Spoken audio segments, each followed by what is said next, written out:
Welcome everybody to another video of Ancient Greece Reloaded. Today we will talk about the famous prince Hippomenes, the husband of the famous heroine Atalanta.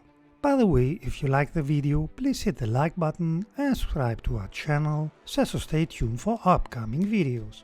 In Greek mythology, Hippomenes, also known as Melanion, was mostly known for being the husband of the heroine Atalanta. Hippomenes having won the hand in marriage of Atalanta by winning in a running race against her, with the help of a goddess of course. His family line. Hippomenes was said to be the son of King Megareus of Onchestus and a woman named Merope.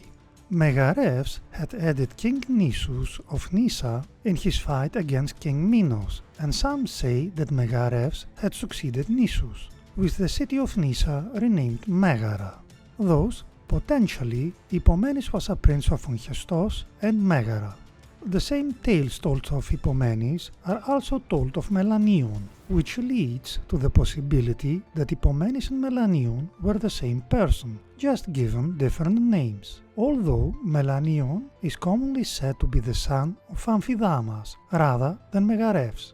Hippomenes would become famous for his attempt to marry Atalanta in Greek mythology. Atalanta was regarded as the equal of many male heroes of her era, and she had been successful during the Caledonian boar hunt. During the hunt, Melaga had fallen in love with Atalanta, and she with him as well. But Melaga had died shortly after the successful killing of the Caledonian boar. Atalanta returned to her home, and now she decided to forsake love, either because of the death of Melaga or because of a prophecy that had been made about the consequences that would follow if she was to be wed. Countless suitors though came seeking the hand in marriage of the famous Atalanta. Some tell of how Atalanta's father wished to see his daughter wed, or else Atalanta's father wished to avoid bloodshed.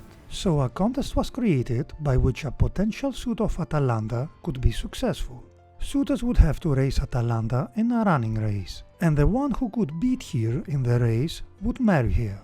There were consequences though. For those who ran the race and lost, they would be killed, and the head would be placed on a spike.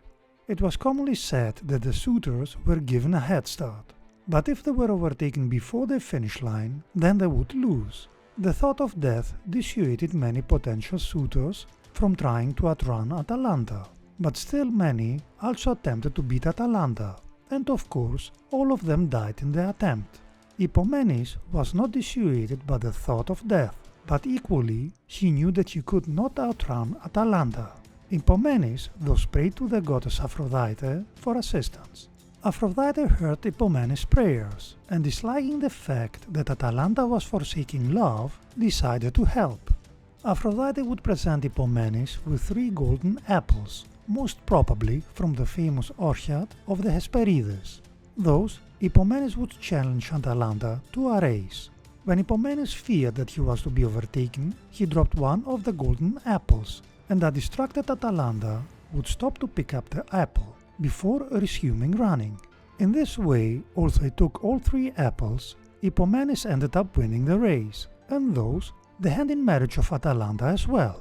The marriage of Hippomenes-Atalanta was said to have brought forth a son, Parthenopeus, who would later become one of the 7 against Thebes.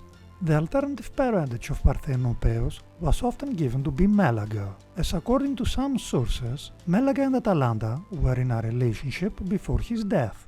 In some cases, even Ares is said to be his father.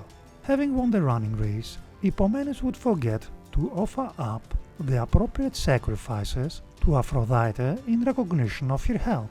Angered by his actions, Aphrodite would have her revenge, for she caused Atalanta and Hippomenes to become so passionate with each other that they would have sex either in a temple of Cybele or Zeus. The sacrilege caused Cybele or Zeus to turn Hippomenes and Atalanta into a lion and a lioness. Some say this occurred because it was thought that lions mated with leopards rather than other lions, although it is also said that the ancient Greeks did not necessarily distinguish between large cat species, calling all large cats lions. That being said, let us finish with the following saying: we live not as we wish to, but as we can. Menander. That being said, remember guys to hit the like button and to subscribe to our channel, it would help us a lot. Thanks for watching and stay tuned for upcoming videos.